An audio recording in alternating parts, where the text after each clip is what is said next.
तस्वीरें आपको पाकिस्तान के इस्लामाबाद से दिखा रहे हैं, जहां पर अमेरिका के उपराष्ट्रपति जेडी वेंस पहुंच चुके हैं और यहां बातचीत के लिए अमेरिका का डेलीगेशन भी पहुंचा हुआ है।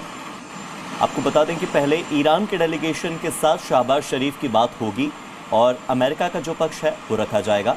उसके बाद ईरान जो भी बातचीत में कहेगा, ईरान का प्रतिनिधिमंडल जो कहेगा, वही बातें लेकर पाकिस्तान जेडी वेंस के पास, अमेरिकी डेलीगेशन के पास आएगा और अमेरिका के साथ पाकिस्तान की बात होगी। इसके बाद अगर दोनों सहमत होते हैं तो दूसरे दौर की वार्ता शुरू होगी, यानी कि ईरान और अमेरिका आमने सामने होंगे।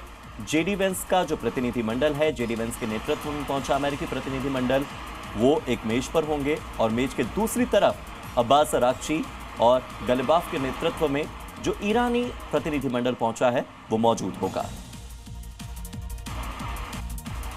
तो ये सीधी तस्वीरें हम आपको दिखा रहे हैं पाकिस्तान के इस्लामाबाद की, जहां पर अमेरिकी डेलीगेशन पहुंचा है और स्वागत किया गया है जेडी वेंस का। जैसे ही वो अपने विमान से उतरे, उसके बाद पाकिस्तान की ओर से एक डेलीगेशन यहां पर पहुंचा और जेडी वेंस का स्वागत किया गया।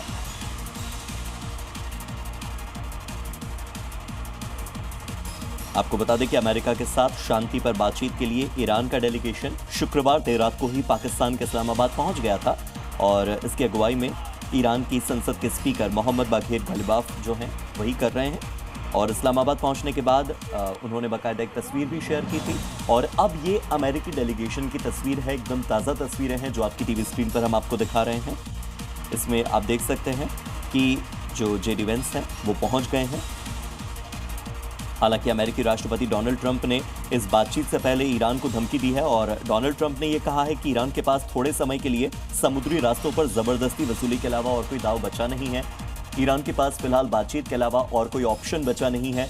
ईरान के पास अगर कोई विकल्प है तो वो इतना कि वो अमेरिका की शर्तों को मान ले।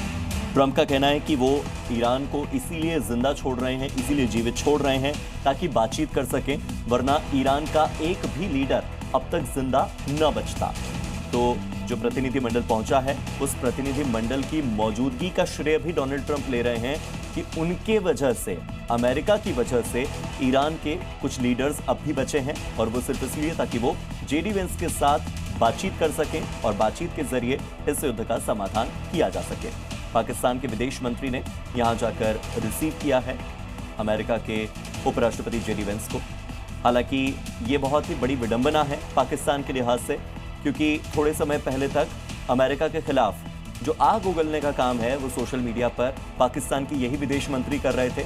और आज जब पाकिस्तान जैसे आतंक को पालने वाले एक मुल्क को ये मौका मिला है कि वो मध्यस्थता कर सकता है, इस युद्ध में अपना भी श्रेय लूट सकता है, तो ऐसे में अमेरिका के खिलाफ बोलने वाले पाकिस्तानी विदेश मंत्री आज रेड कारपेट बिछाए सीधे पहुंच गए हैं जेडी वेंस के सामने, हाथों में गुलदस्ता लिए। तो ये पाकिस्तान का दोहरा चेहरा है जो कि इन तस्वीरों से एक बार फिर से उजागर हुआ है।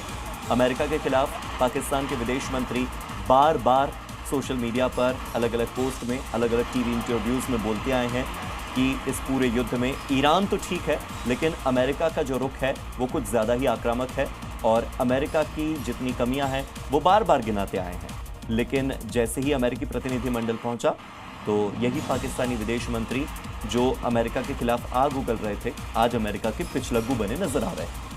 आप इन तस्वीरों को देखिए और विडंबना समझिएगा पाकिस्तान की, पाकिस्तान का दोहरा चेहरा देखिएगा इन तस्वीरों के माध्यम से कि जैसे ही जेडी वेंस आए, विमान से उतरे, पाकिस्तानी विदेश मंत्री जो हैं अपनी पलके बिछाए उनके स्वागत में खड़े हो गए। थोड़े समय पहले तक यही पाकिस्तानी विदेश मंत्री अमेरिका को कोस रहे थे।